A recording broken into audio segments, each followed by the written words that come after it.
नमस्कार, मैं हूं पीयूष शर्मा और आप देख रहे हैं नेक्स्ट टाइम न्यूज स्टेशन। अब बात करते हैं वैश्विक हिंदुस्तान की। आज हम वैश्विक हिंदुस्तान में बात करेंगे इंडिया और चाइना की, यानी कि भारत और चीन की, क्योंकि चीन ने आज ऐसी हरकत करती है जिसपे भारत बहुत गुस्सा हो गया है। जी हाँ, और साथ ही साथ जब ये हरकत चीन ने करी थी तो भारतीय सैनिकों ने क्या जवाब दिया था चीन को, उसकी भाषा में ये भी आज आपको इस रिपोर्ट में बताएंगे।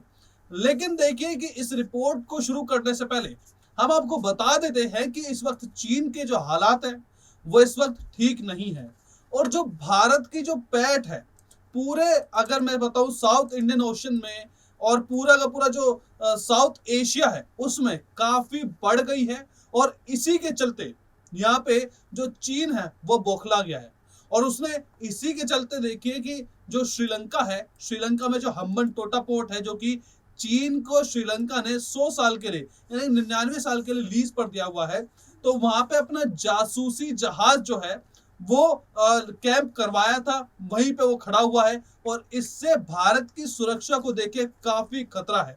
यही बार बार भारत बोलते आ रहा था कि आप जो श्रीलंका को, कि आप यहाँ पे चीन के जहाज को अनुमति मत दीजिए। हालांकि श्रीलंका ने पहले चेतावनी दी थी चीन को कि देखिए कि आप अपना जहाज हमारे यहाँ पे डॉक नहीं कर सकते हैं, जो समुद्री जहाज है वो हमारे यहाँ पे डॉक नहीं कर सकते, हमारे हम्बनटोटा पोर्ट पे नहीं कर सकते हैं। तो यहाँ पे 15 दिन के लिए चीनी जहाज जो था वो उनके डॉक से, यानी कि उनके जो पोर्ट है उससे 150 किलोमीटर दूर खड़ा हुआ था 15 दिन के लिए। उसके बाद क्या हुआ, उसके बाद देखिए कि चीन ने थोड़ा सा श्रीलंका पर जोर लगाया और श्रीलंका देखिए घुटनों पर आ गया, और अब चीन ने अपना जहाज जो है वो हम्बनटोटा पोर्ट पर लाके खड़ा कर दिया है, वहीं खड़ा हुआ है, काफी दिन हो गए हैं। और अब देखिए कि यहाँ पे भारत को डायरेक्ट, बिल्कुल कह सकते हैं कि डायरेक्ट खतरा देखिए चीन के जहाज से है, क्योंकि उसके रेडियस में, जो चीन का जहाज जहाँ पे इस वक्त मौजूद है उसके रेडियस में पूरा विशाखापट्टनम आता है। जो भारत के जो सैनिक है, जो सैन्य अभ्यास जहाँ पे करते हैं, जो जगह है वहां पे वो भी आता है उसके रेडियस में। तो लगातार देखिए कि यहाँ पे भारत को खतरा है।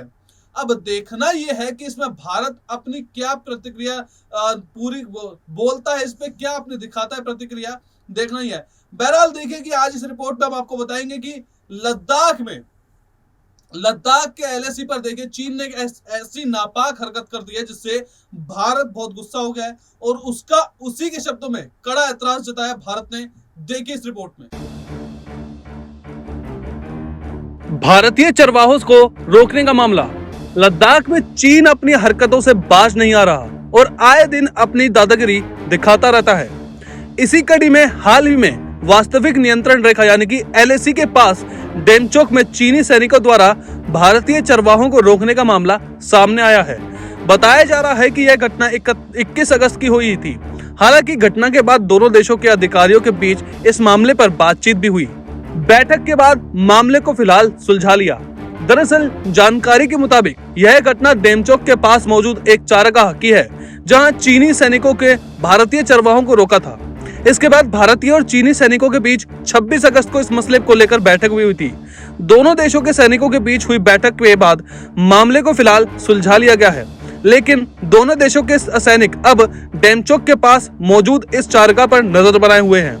डेमचोक इलाका पहले से है संवेदनशील। असल में लद्दाख के अरुणाचल प्रदेश तक फैली वास्तविक नियंत्रण रेखा पर कुल 23 संवेदनशील इलाके हैं। इनमें डेमचोक का भी नाम आता है। साल 2018 में चीनी सैनिक डेमचोक में 300 से 400 मीटर अंदर तक घुस गए थे।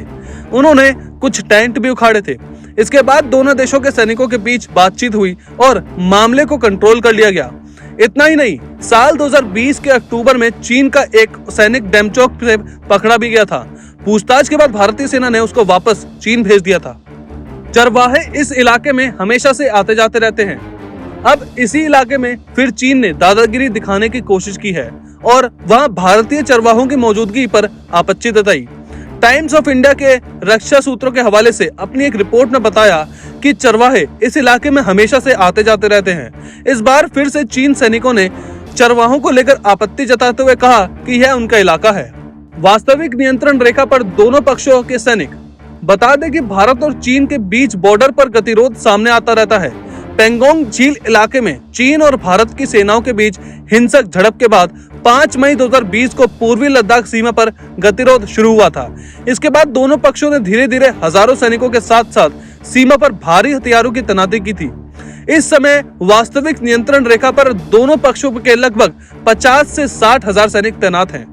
फिलहाल इस गतिरोध को दूर करने के लिए दोनों देशों के बीच कई बार वार्ता हो चुकी है, लेकिन कोई ठोस हल नहीं निकल सका। हाल ही में दोनों देशों के बीच कोर कमांडर स्तर के 16वें दौर की वार्ता शुरू हुई। अब चीन द्वारा भारतीय चरवाहों को इस प्रकार रोकने की वजह से यह मुद्दा फिर सामने आया है। अब देखना होगा कि इसका हल कैसे निकलता है। साझेदार के तौर पर एक साथ आना चाहिए, सुन विदोंग।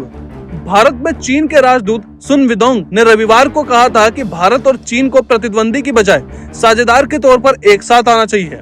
उन्होंने यह बात पीपल्स रिपब्लिक ऑफ चाइना के आंतरिक मामलों में अमेरिका के दखल विषय पर हुए सम्मेलन में इतर कही।